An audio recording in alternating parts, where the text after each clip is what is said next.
One of the most powerful tools of your FortiGate is its command line. Now, you can do many things using the graphical user interface, but you can do just about anything using its command line. We won't go into each and every command. There are thousands of commands, but we will go into the basic syntax. We will understand it, and a good FortiGate engineer must know its command line by heart. The basic syntax goes like that.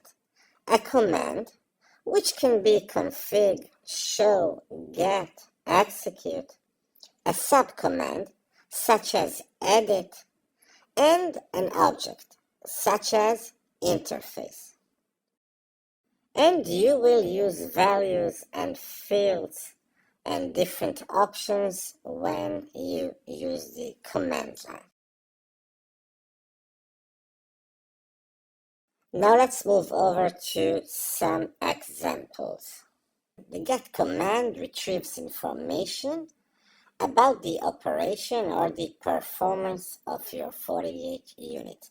So if we use get hardware CPU, we will get an output that details information about all of the CPUs in our FortiGate unit.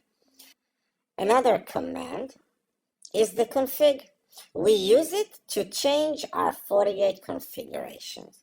You will probably use config more than anything in your FortiGate, at least at the beginning when you start to configure your FortiGate. Now, a good example of the config command is config system interface. That allows you to configure the different interfaces in your FortiGate. Now, the next thing after config system interface, the subcommand edit. There you will edit different ports, and that only is available from within the scope of the command. Another very useful command is the show command.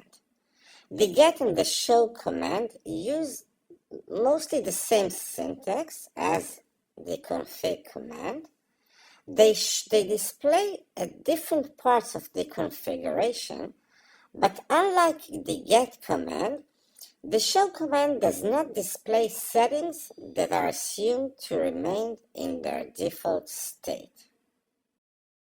One of the few exceptions is the show full configuration command, which displays the full configuration, including the default settings.